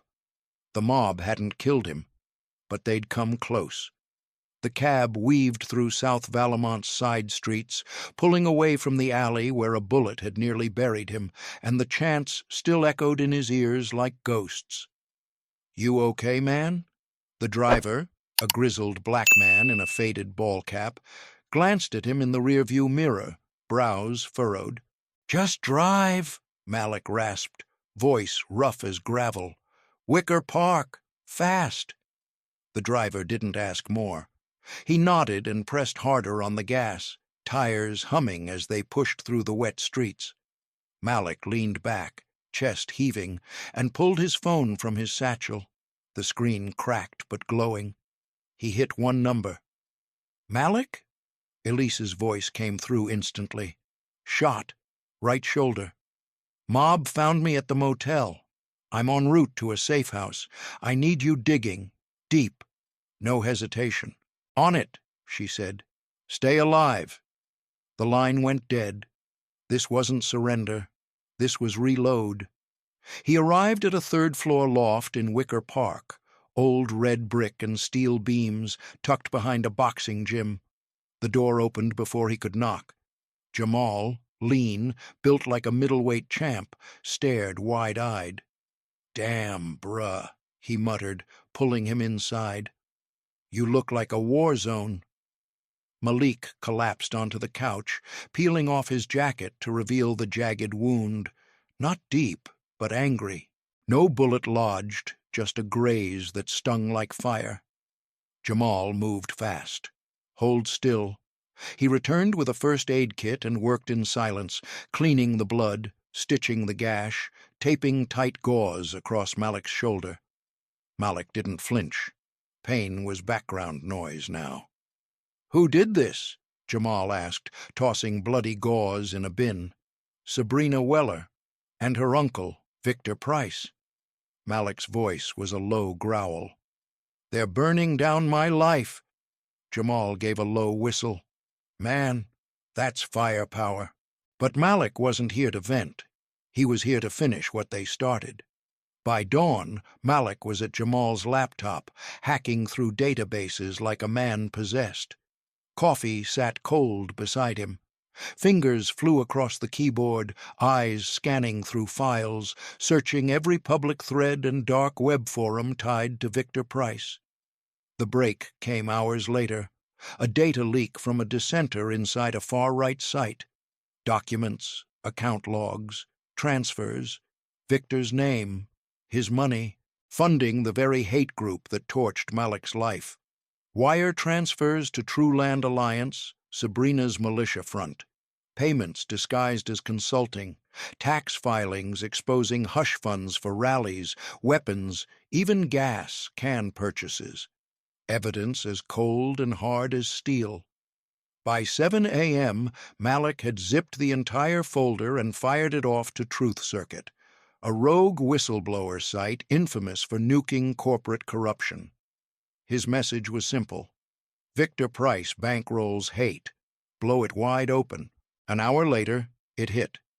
Truth Circuit's homepage lit up like a flare. Breaking. Victor Price exposed.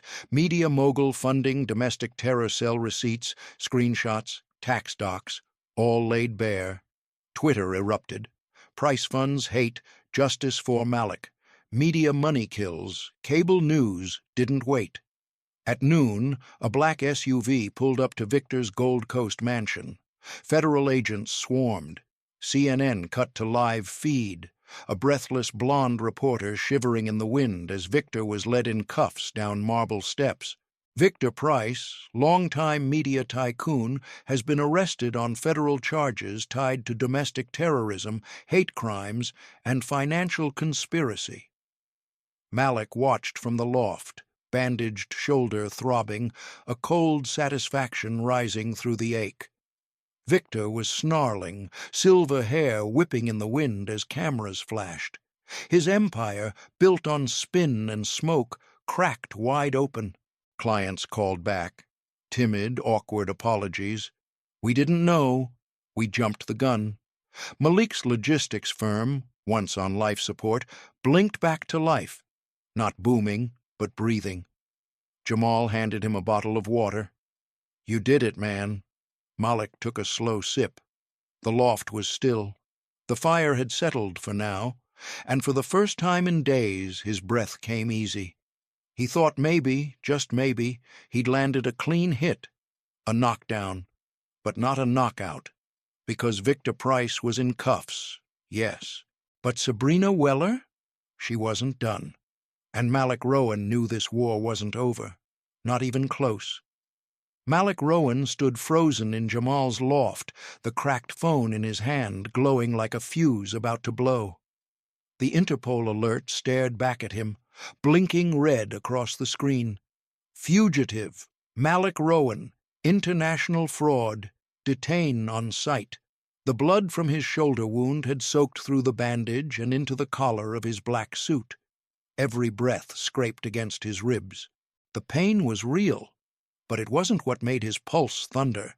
His bank account was empty. Zero. Everything he'd rebuilt, clawed back after the court reversal, gone in seconds. "Yo," Jamal said from the couch, his dreads loose, eyes wide with shock. "They're hunting you, like worldwide. What's the move?" Malik didn't speak. He just paced, his breath slow and deliberate.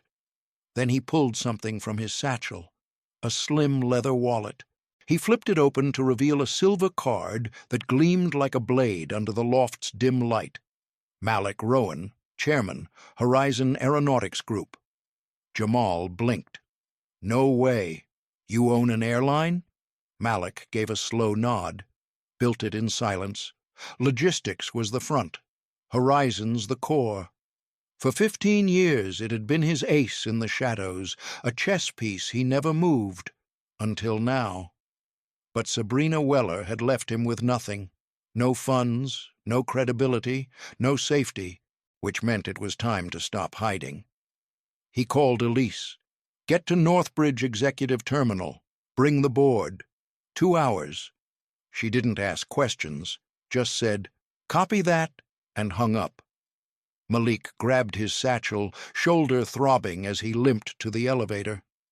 The cab ride through Valamont's gray dawn bled past him in streaks of smeared taillights.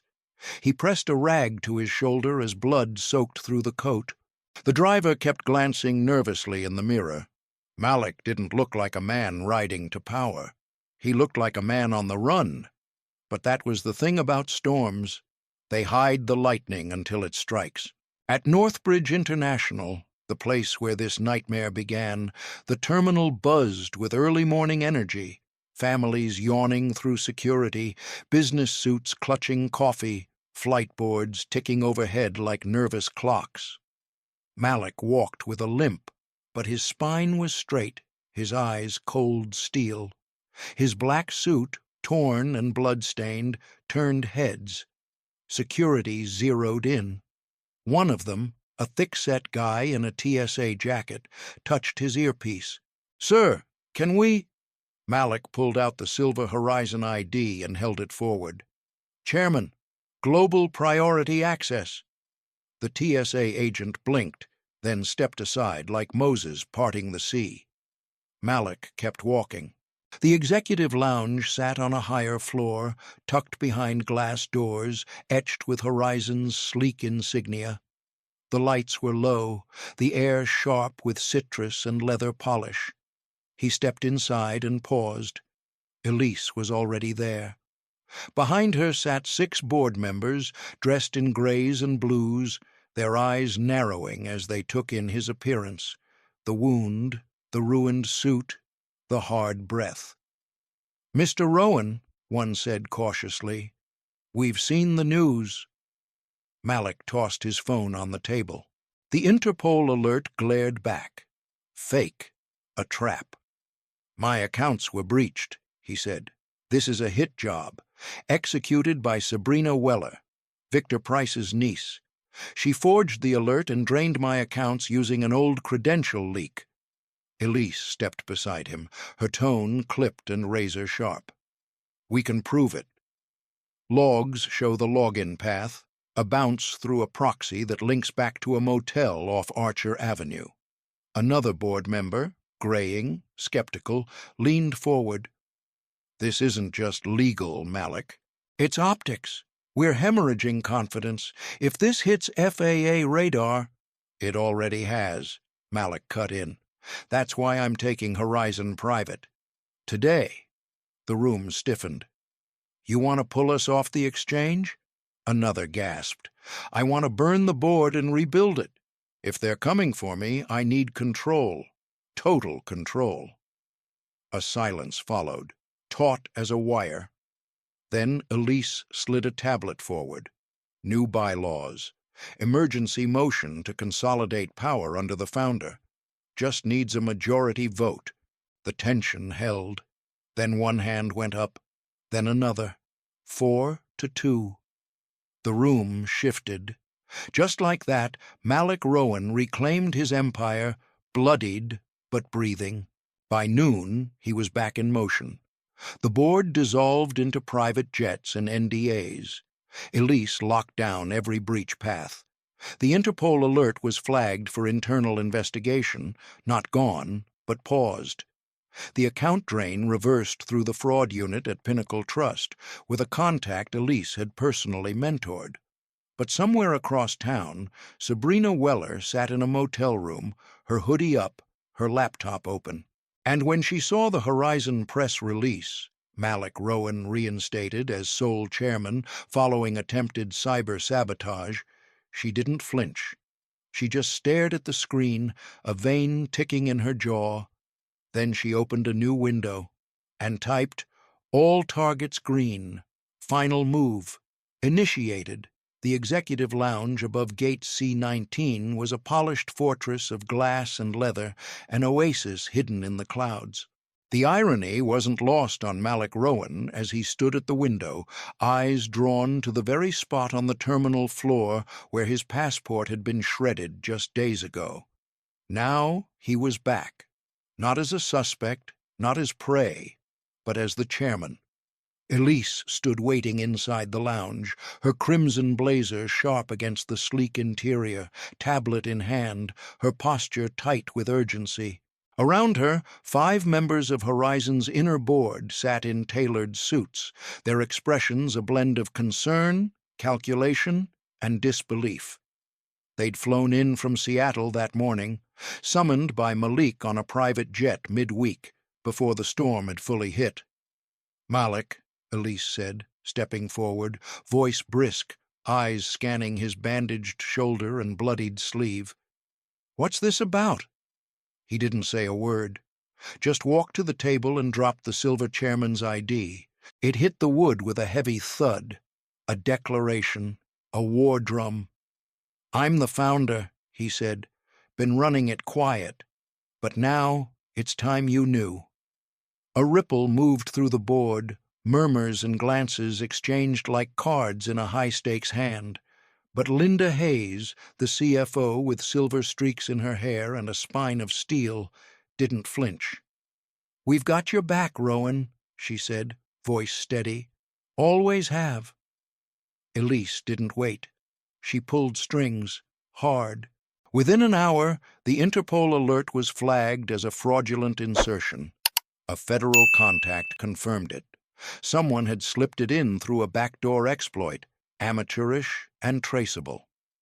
The IP traced back to a motel room near Canal Street. The hacker? Sabrina Weller. Her last card, burned. Malik turned back to the glass as one of Horizon's planes taxied on the runway below.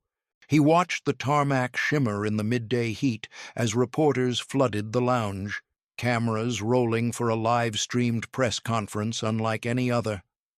Linda stepped to the podium, her voice calm, clipped, but cutting through the noise like a scalpel.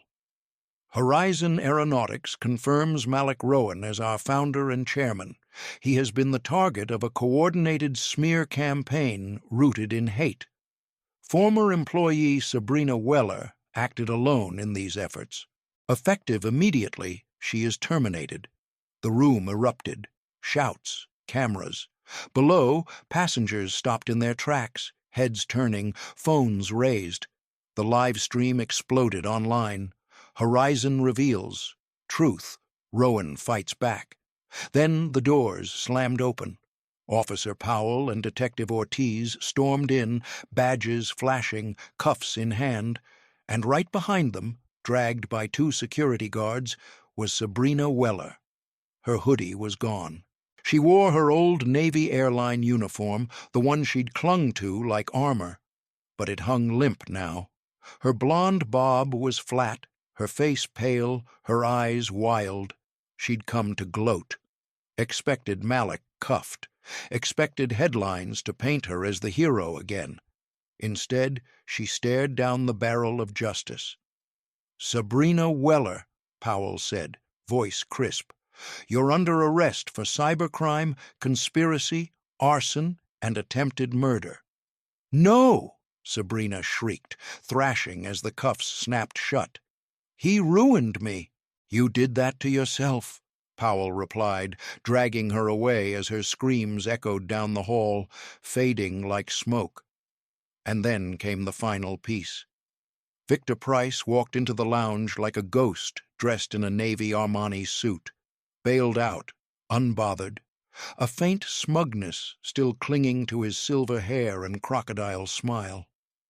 "You think this is over?" he said, voice low and poisonous, stepping close to Malik. "You're just a whisper with a title. I built empires. I can buy your end." Malik didn't blink. He leaned in, voice like stone. "Try." Linda cut through the tension like a blade, holding up her tablet. "Live footage," she said, tapping the screen. CNN was broadcasting Victor's accountant, a slick man in suspenders and fear, being let out in cuffs. On screen, dozens of falsified ledgers spilled across a desk, Victor's empire unraveling in real time. Victor's eyes narrowed. "You bastard." "No," Malik said calmly, "just better."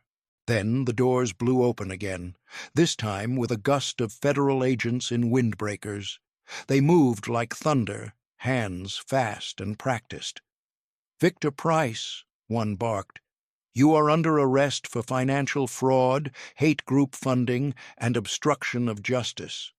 They cuffed him before he could speak. His roar echoed in the glass and leather silence. "This isn't over." Malik didn't even look up. The lounge quieted. And then, applause, first from the board, then from the terminal below. Passengers who had been watching the stream from their phones began to chant, "Rowan, Rowan, Rowan." It was rough, raw, real.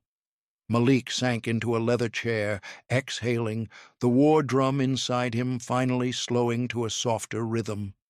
Blood still stained his sleeve. His shoulder throbbed. But for a moment, he'd won. The queen was down. The king was caged.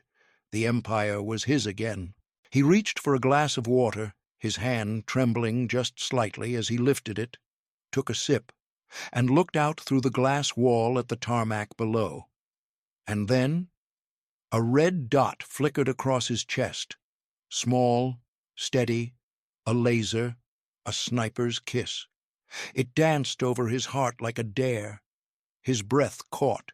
He scanned the terminal below, eyes darting across the crowd. And then he saw it. A glint of metal. A rifle. Not Karen, not Victor. Someone new, someone worse. "Elise," he said. She looked up. The red dot vanished, then reappeared, then vanished again. "Get down!" she shouted, diving toward him. The board gasped. Linda dropped her tablet. Reporters screamed. Malik froze. Because this wasn't revenge anymore. This was war. Not one he'd inherited, one he'd inspired. The sniper's red dot danced across Malik Rowan's chest, a flickering ghost teasing death through the polished glass of the executive lounge at Northbridge International. The room froze around him. Elise's scream, "Get down!" still rang in the air, but Malik didn't move. His breath stayed slow, even as the lounge's plush stillness clashed with the chaos swelling below. Just moments ago, cheers had echoed from the terminal floor, passengers roaring their support after Horizon's press conference. But now the celebration curdled into dread. He scanned the crowd below, eyes sharp, searching. Where was the gun? His shoulder throbbed, the old bullet graze flaring under the tight wrap. Sweat streaked his temple. Linda Hayes, Horizon's CFO, gripped his arm, trying to pull him back. Her voice cracked with panic. "Malik, move!" But he didn't. He wasn't thinking about himself. He wasn't thinking about the board members ducking, about the cameras rolling, or even about the sniper's dot flickering over his heart. He was looking for her. Then he saw her. Lucia Navarro, the elderly Latina woman he'd helped back at the gate. The woman in the battered wheelchair with the faded floral bag and prayer beads. She sat near gate C-19, just like before. Fragile, quiet, alone. A tender constant in the storm that had devoured his life. And then the red dot vanished. He exhaled. Maybe it was a bluff. But then, crack. The sound shattered the air like a thunderclap. A single gunshot echoed across the terminal. Glass shattered below. Screams erupted. Malik lunged to the window, his heart hammering, eyes locking onto a single image. Lucia slumped in her wheelchair. A bloom of red spilled across her chest. Her floral scarf fluttered once, then went still.